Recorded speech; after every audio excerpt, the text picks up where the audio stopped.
The Alchemist. Kitaabni kun addunyaa guutuu keessatti nama miiliyoona hedduun dubbifameera. Afaanota hedduuttis hiikameera. Seenaa tiksee hoolaa hawwii isaa fiixaan baasuuf abjuu isaa duukaa bu'uuti. Garuu keessa isaatti waan hedduu of keessaa qaba. Abjuu, carraa, sodaa fi yaaddoo. Gaaffiin guddaan maaliif kitaabni xiqqaan akkanaa namoota miiliyoona hedduu keessaa waan guddaa dammaqse? Har'a waa'ee kitaaba The Alchemist ilaaluuf jirra.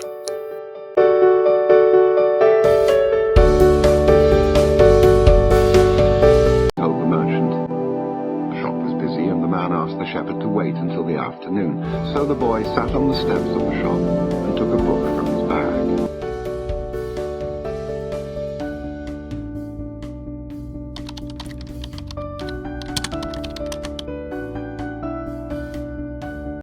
Kitaaba kana kan barreesse Paolo Coelho jedhama. Barreessaa biyya Biraazil.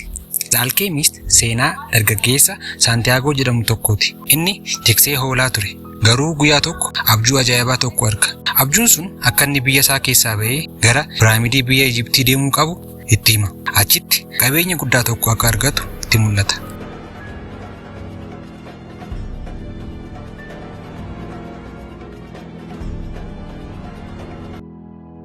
Santiagoon imala isaa jalqaba. Garuu imalli isaa qabeenya qofaa barbaaduu miti. Inni nama hedduun wal quunnama. Mootii beekamaa tokko, daldalaa kiristaalaa tokko, namoota gammoojjii keessa jiraatanii fi dhumarratti alchemistii waliin. Namni hunduu waan tokko isa barsiisa. Kitaabni kun akka nutti himutti yeroo tokko tokko qabeenyi guddaan namni barbaadu bakka fagoo osoo hin taane keessa ofii keessatti argama.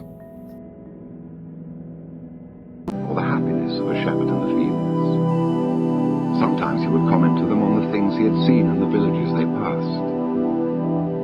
But for the past few days,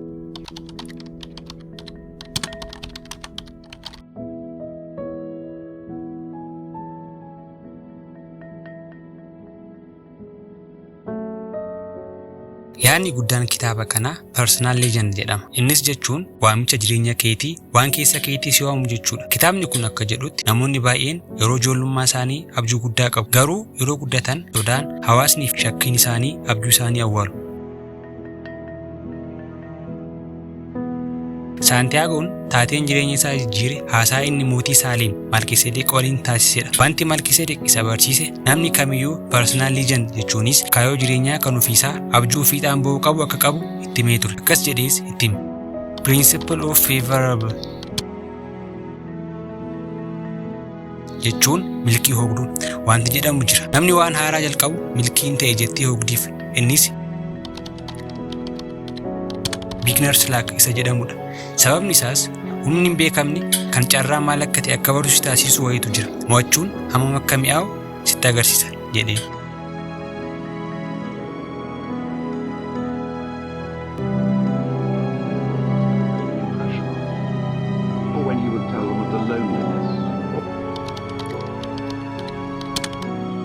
Sodaa.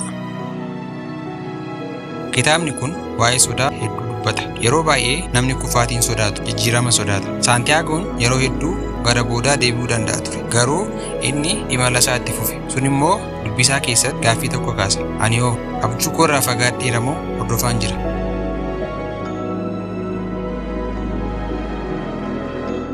Barreessichi akka jedhutti nama hundatu cimina ittiin abjuu isaa fi fedhii isaa fiixaan baafatu qaba miti. Maaliif gaaffii jedhuuf gufuuwwan afurtu jira kun jedha.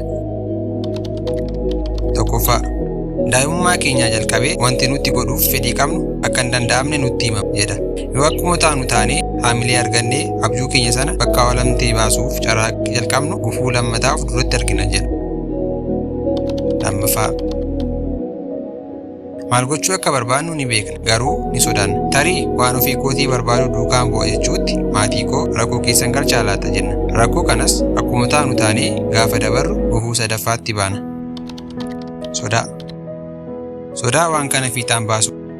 Daandii kana deemee fixuu jennee of shakkuurraa kan dhufudha. Afuraffaa yaaddoo.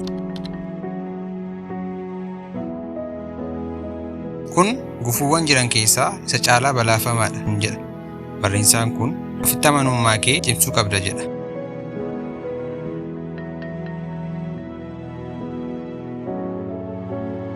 The Alchemist keessatti mallattooleen yookaan saayins hedduutu jiru. Mallattoon carraa fi yuunivarsiin si gargaaru jedha. When you want something, all the universe conspires in helping you achieve it. Kana jechuun kitaaba kana keessatti akkas jedha. Namoonni sadarkaa umrii kamirrattiyyuu yoo argaman abjuu isaanii fiixaan baafachuu ni danda'u.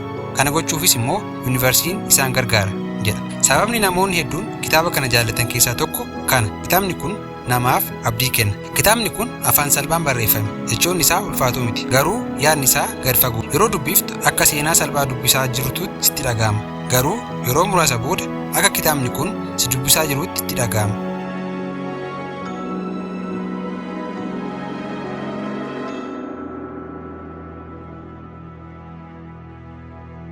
Kitaabni kun waa'ee qabeenya argachuu qofa miti.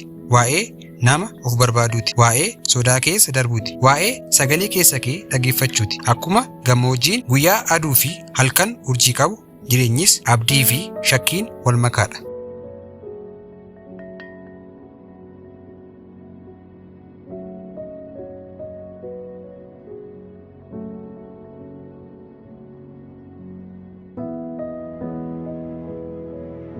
Dhumarratti The Alchemist kitaaba nama hundaaf ta'uu dhiisuu danda'a. Garuu yeroo sirrii irratti yoo dubbifte jechi tokko qofaan isaallee jireenya kee keessatti yeroo dheeraa si waliin deema. Egaa isinoo abjuu keessan hordofaa jirtu moo sodaan isin dhaabeera? Yaada keessan koomentii jalatti naa barreessaa. Viidiyoo kana yoo jaallattan laayik, sheerii fi sabskiraayib gochuun dagatiina. Galatooma. Sometimes he would comment to them on the things he had seen in the villages they passed. But for the past few days, he'd spoken to them only about one thing: the girl, the daughter of the merchant who lived in the village they would reach in about 4 days. He'd been to the village only once the year before. The merchant was the proprietor of a dry goods shop, and he always demanded that